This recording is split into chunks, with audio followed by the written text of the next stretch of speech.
Bapak-bapak, saudara-saudara yang terkasih, dalam konteks ini katekese dimengerti sebagai pengajaran, ya. Lalu pendalaman dan pendidikan iman agar seorang Kristen semakin dewasa dalam iman. Jadi katekese biasanya diperuntukkan bagi orang-orang yang sudah dibaptis di tengah umat yang sudah Kristen. Jelas ya Bapak-bapak, saya ulangi lagi.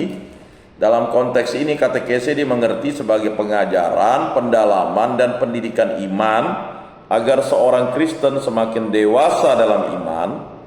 Jadi katekese biasanya diperuntukkan bagi orang-orang yang sudah dibaptis di tengah umat yang sudah Kristen. Saya selalu terngiang-ngiang kata Pak Atis, kita ini sudah dewasa. Ya memang sudah dewasa, ya. Jadi supaya semakin dewasa kita harus terus diberikan katekese. Nah itu. Jadi di katekese biasanya diperuntukkan bagi orang-orang yang sudah dibaptis di tengah umat yang sudah Kristen agar ya mereka semakin dewasa dalam iman atau kita dewasa dalam iman. Namun pada prakteknya terutama pada masa gereja purba, katekese dimengerti sebagai pengajaran bagi para calon baptis. Nah, jadi pada saat katekese di gereja purba, gereja awal-awal ya, kata gereja purba itu gereja permulaan abad pertama, kedua ya, itu dimengerti sebagai pengajaran bagi para calon baptis. Jadi merupakan arti sempit dari katekese. Jadi kalau katekese masa kontemporer ini atau masa sekarang ini itu adalah bagi orang-orang Kristen yang sudah dibaptis agar ya semakin dewasa imannya. Orang yang dewasa iman itu dia akan bisa memahami, mencintai Yesus dengan sepenuh hati, sepenuh jiwa, sepenuh akal budi, sepenuh kekuatan, dan mencintai diri sendiri, ya, mencintai orang lain seperti mencintai diri sendiri. Sedangkan gereja masa kini menempatkan katekese untuk pengertian yang lebih luas. Nah itu ya. Jadi ada pengertian yang lebih luas. Kita akan dalami itu dalam dokumen gereja itu ya, katekesinya lebih luas. Sekarang katekese dalam dokumen gereja. Yang pertama, Direktorium Kateketik Umum 1971. Jadi itu ya katekese dalam dokumen gereja, khususnya gereja Katolik itu ada yang disebut dengan Direktorium Kateketik Umum. Jadi kalau kita mendengar istilah kateketik itu artinya adalah pengajaran atau ilmu pengajaran, ya kan? Jadi 1971 katekese merupakan salah satu bentuk pelayanan sabda. Jelas ya, pelayanan sabda. Jadi katekese merupakan salah satu bentuk pelayanan sabda. Jadi kalau kita tidak mau ikut bimbingan penyuluhan katekese itu berarti kita tidak mau dilayani dalam sabda. Jadi katekese merupakan salah satu bentuk pelayanan sabda yang bertujuan membuat iman umat hidup. Iman umat hidup.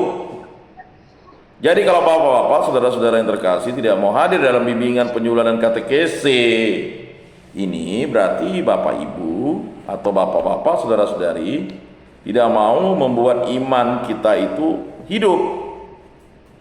Karena jelas katekese merupakan salah satu bentuk pelayanan sabda yang bertujuan membuat iman umat hidup, ya kan, dasar dan aktif lewat cara pengajaran.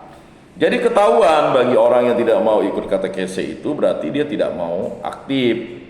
Bagi yang aktif berarti dia mau mendapatkan pengajaran dan bertambah dewasa, ya kan. Jadi dasar iman yang semakin kuat kemudian dia aktif. Jadi kalau aktivis iman itu adalah aktif terus duit tipis kan. Jadi pelayan-pelayan itu kan banyak berpikir, oh kalau aktif nih nanti aktivis, aktif terus duit tipis. Tapi kalau bapak-bapak, saudara-saudara di tempat ini dikasih makan 3 kali, ya kan, kok tidak mau aktif, mengapa?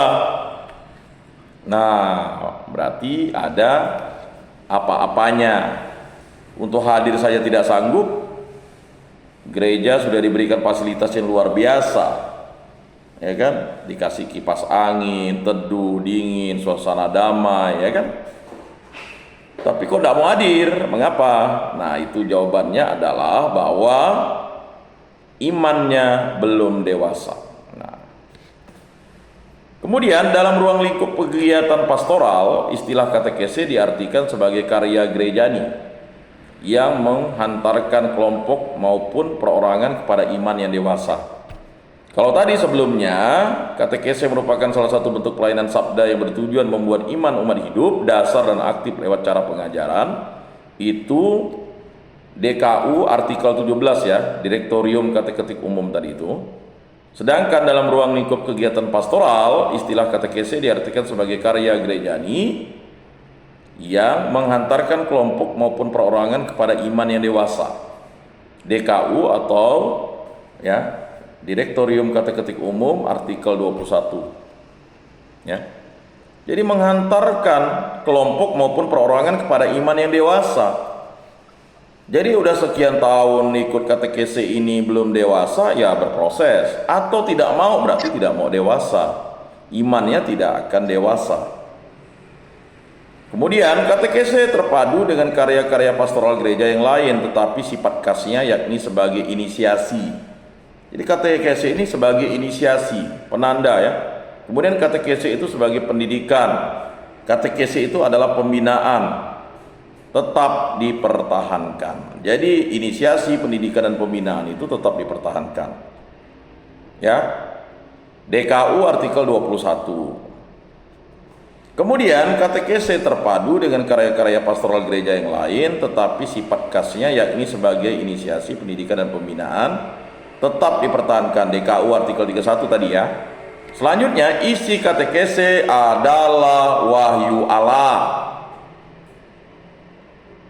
Jadi saya ulangi, isi katekese adalah wahyu Allah, misteri Allah dan karya-karyanya yang menyelamatkan yang terjadi dalam sejarah umat manusia. DKU artikel 37. Jadi Bapak-bapak, saudara-saudara, kalau kita bimbingan penyuluhan dan katekese wajib membawa kitab suci. Karena isi katekese adalah wahyu Allah. Di gereja ini sudah diberikan ya kan beberapa kitab suci, bacalah itu ya. Jadi itu ya dalam Direktorium Kateketik Umum 1971. Berikutnya kita lihat dokumen gereja ya, yaitu dokumen Evangelii Nuntiandi. Nah, keren namanya ya, Evangelii Nuntiandi. Nah, evangelisasi adalah rahmat dan panggilan khas gereja. Jelas tuh. Rahmat dan panggilan khas gereja itu adalah evangelisasi. Ya, merupakan jati dirinya yang paling dasar karena ada untuk mewartakan Injil. Nah, itu Evangelii Nuntiandi artikel 14 atau EN artikel 14. Jadi Bapak-bapak, saudara-saudara yang terkasih, rahmat dan panggilan khas gereja yang merupakan jati dirinya yang paling dasar itu adalah evangelisasi, ya kan? Karena gereja ada untuk mewartakan Injil. Jadi jelas gereja ada untuk pewartaan Injil, untuk mewartakan Injil. Jadi sebagai pewarta-pewarta firman dan sabda Tuhan, kita harus aktif. Ya, tadi sudah dijelaskan tuh. Ya. Berikutnya, ya, bagi gereja penginjilan berarti membawa kabar baik. Jelas tuh. Bagi gereja penginjilan berarti membawa kabar baik kepada segala tingkat kemanusiaan, baik dalam bayi, dalam kandungan, bayi, anak-anak, ya, remaja, orang muda, ya kan, dewasa pasutri, dewasa single, ya kan, orang-orang dewasa yang hidupnya selibat, bahkan sampai lansia, orang yang renta, ya kan, dan orang yang hampir meninggal, ya. Nah, mengapa? Bagi gereja penginjilan berarti membawa kabar baik kepada segala tingkat kemanusiaan dan melalui pengaruh Injil mengubah umat manusia dari dalam dan membuatnya menjadi manusia baru. Evangelii Nuntiandi artikel 18. Sama seperti baptisan yang merubah kita menjadi manusia baru, ciptaan baru. Makanya ya, tadi itu ya, evangelisasi itu sebagai ya, atau melalui pengaruh Injil mengubah umat manusia dari dalam dan membuatnya menjadi manusia baru dari dalam. Berikutnya, Injil harus diwartai melalui kesaksian hidup. Nah, itu tadi saya katakan, kesaksian hidup. Ini Evangeli Nutiandi artikel 21. Bagaimana Bapak-bapak mau bersaksi kalau Bapak-bapak belum, ya kan?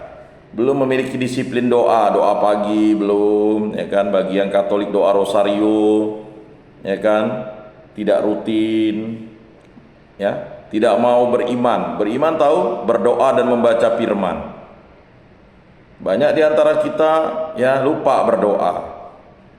Untuk buat tanda salib sulit, untuk mengucapkan salam sulit, salve sulit. Ya, bapak-bapak yang sudah hadir ya sudah terbiasa. Ya. Ada 93 anak Tuhan di tempat ini, tetapi masing-masing tidak mau mengucapkan salam, salve.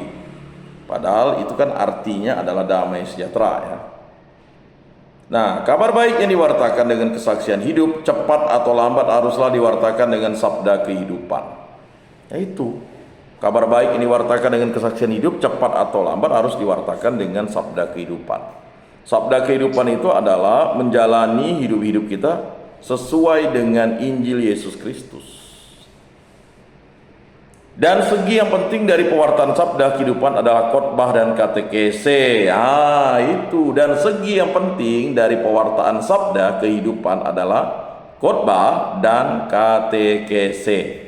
Evangeli Nutiandi artikel 22. Jadi jelas di situ, ya.